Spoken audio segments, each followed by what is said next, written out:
Hi, this is Kimberly, and today we're going to make the little teacup from the new Tags, Bags, Boxes, and More 2 cartridge. Some of you have requested that I do this one. I have to admit I've tried it. This is my second attempt. My first attempt was kind of a failure, so hopefully you can learn from this video and not make the same mistakes I made, so this will be fun. Anyway, so it is, let's see, let's take that off. All right, it is on page 29, and I cut it at 9 inches, the recommended size on the page. And that seemed to be the perfect size. If I was going to put a cupcake in it, I maybe would make it slightly bigger, but I'm going to fill it with treats instead. So I do like that it has the instruction handbook with this cartridge, but on this particular one, oh, there it goes. Okay, but on this particular one, the directions were a little harder for me. I don't know why. Maybe all of you got it, but anyway, so we're going to do one. I have another video that shows how to score and cut, so I'm not going to do that with this one since I've done it a couple times. So you can look for that video. I'll put a link to it on my blog. So I've already cut and I've already scored my pieces. So this is what it looks like when you're done. This one cuts like this. You fold it. And the first thing I did with this one is I went ahead and took liquid glue and glued that together. All right. And just fold it in half. And I've already inked all my pieces. I didn't want to take time to do that on the video. But I found that it was a little bit easier to insert the handle before I assembled it. So you just take this little tab and at an angle, slip one in and then pull from the back. See, it's on the back, it's coming through, and pull it through. It's kind of a tight fit, but it does make the handle really secure once it's built. So this was one of the hard parts for me the last time, but I'm getting better at it. Okay, so you just pull it through. And then it will, it doesn't lay flat. It kind of curves a little, which is nice for the 3D look. Okay, now the other thing I learned is that it has a little tab and it has a fold line, but I didn't fold it. The first time I did, and my cup didn't stay round. And so I decided to just use that score line as a guide as to where to put the glue. Now, the adhesive. And I did find that when you're building these 3D items on the Tags, Bags, Boxes, and More, you have to use a really strong adhesive. This is the red tape from Provo Craft, and it works perfectly for this. I just put it on the parts that I know are going to, come apart on me after a few days if I don't use a really strong adhesive. So I've already put that on. Just going to peel that off. And like I said, I did not fold along that score line because I wanted this cup to stay rounded. Okay, so bend that extra adhesive over so it doesn't. All right. So I'm just going to put that on the adhesive, line it up, and that leaves the cup nice and rounded. Oops, I folded that a little. Okay. So that leaves it nice and rounded, except for where I put the handle in. Okay, so I already have folded along the score line. You're going to fold all those tabs in. You want to do that before, but that's how you do that. Now there's 2 circles. Now the bigger circle goes with the little plate or the saucer, and the smaller circle goes on the bottom of the cup. And I am going to use a quick dry glue for this one. Okay, so I'm just going to put this along the tab. I'm just going to put a little dot on each tab. You don't need very much, and it does dry quick, and it's a pretty strong glue.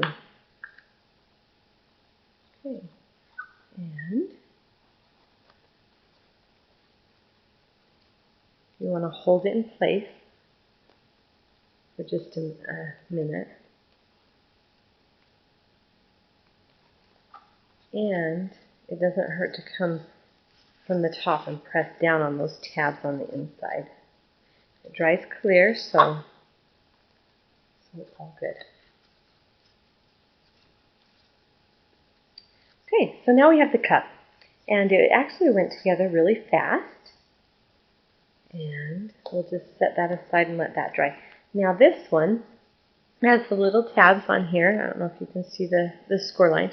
And I just put them up just a tiny bit. So it's just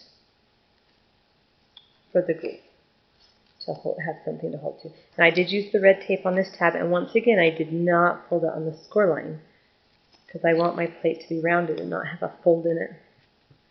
So I just used it as a guide for where to put the adhesive.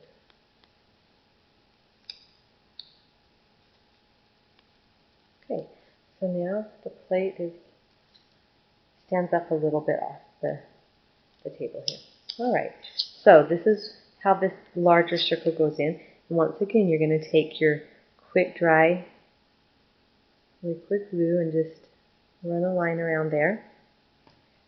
And I'm going to put this on a piece of paper in case it leaks through onto my table. And just press that down. So there's the plate. And it actually went together pretty quickly. So there's the teacup and plate. And then you just decorate it to make it fun. So I'm going to show you what I did to decorate this one. I cut a doily. This one came from, let's see, from the Sophie cartridge. But there's lots of doilies on a bunch of cartridges. And so you can pick, if you don't have that cartridge, there's others to choose from. So I cut this one at 3 inches. And it also happened to be real dial size, 3 inch. And so you'll want to make sure your doily is a real dial size. Now I picked this one because the rounded part is the same size as the circle on the plate. And so then I was able to just kind of lift this up and fold it just a little bit along the edge of the circle. And I did not glue down those parts. I only glued the middle part so that this would be a little flexible. So there's my doily. And then this one, I just took a border cut. It was from the Paper Trimmings cartridge. And I know there's other cartridges that have the borders. This is the 1 inch by 11 inch border. And then I, of course, cut it at 1 inch. And it was just enough to wrap around the cup. And then I had to trim an inch or two off. So, but also, just a hint, I took a small section, see how it comes down, and then there's parts. I stuck the handle through one of the parts that looks like this, so that it wouldn't interfere with the handle or bunch up right there. I didn't want to have to cut it or trim it. So I just strategically placed this so that the handle came in one of these sections. Okay, and then I thought the teacup looked pretty good just on its own. I've seen people do flowers, and that's really pretty, but I wanted to just highlight the doilies and the teacup and the little border.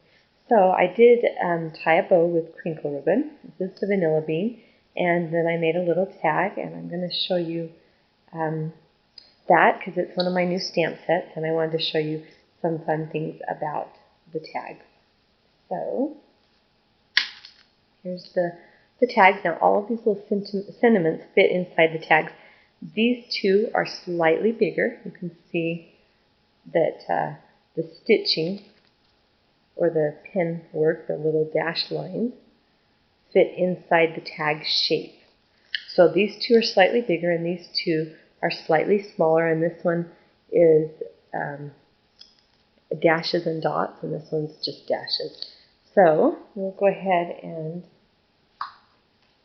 show you how that works. Okay, so this is a solid shape, this tag, and so I used just a little bit of antique linen and cut up really good because it's not dark at all. This is kind of like putting a shadow on it. I can see I don't have enough. You can barely see it, but it's there. And it gives just a little bit of color to the background. And then I just have a diaper wipe. I like the Huggies ones. They don't leave anything on my stamps after I'm done. Put that one back. So that's my solid shape. And now I'm going to do a line. Now with this stamp set, and with any that are phrases that are a little bit longer, you want to put it down on your table before you pick it up with your acrylic block. That way it stays squared off, and if you have a long sentiment, that makes it stay straight.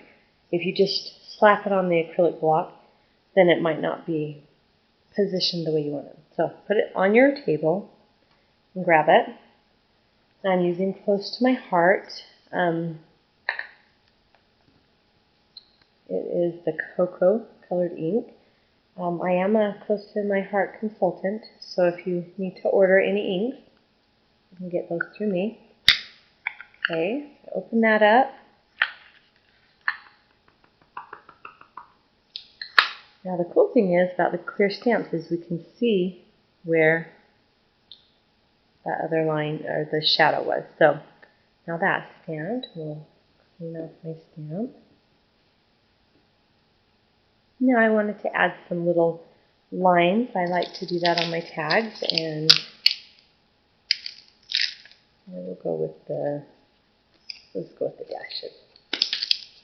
Now once again, I'm going to put it on my counter, my table right here, and let it rest and pick it up.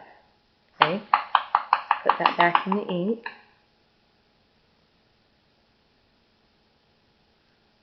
And line that up. Okay, oops, I did it a little bit off. It's hard to do on the camera. Anyway, but so you can see there's the dashes, and then there's the line. And then I can just take my scissors and cut right along that line before I mat it with another colored paper. Okay, now this stamp set has lots and lots and lots of fun sentiments. There's birthday, there's dads, there's moms, there's congratulations to the graduate, there's baby, feel better soon, thinking of you, you're so sweet, and because I love you. For the newlyweds, I tried to put a big variety on this set because it's fun to add little tags to all your projects. So this one I did for my sweet friends, so maybe this tag I'll do, you're so sweet. We'll fill it with something, maybe some little chocolates or something. And so there you go. And then, because you already have that solid line right there, it's really easy to just trim around it.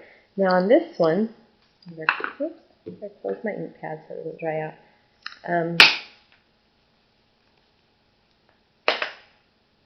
On this one, I went ahead and I did all the things I just showed you. I trimmed right around that dark line, and then I matted it with a brown pattern paper, and I just used my decorative edge scissors to trim along the bottom of that and tied it to the bow with a little bit of twine.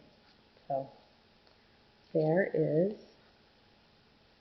my Tags, Bags, Boxes, and More 2 teacup.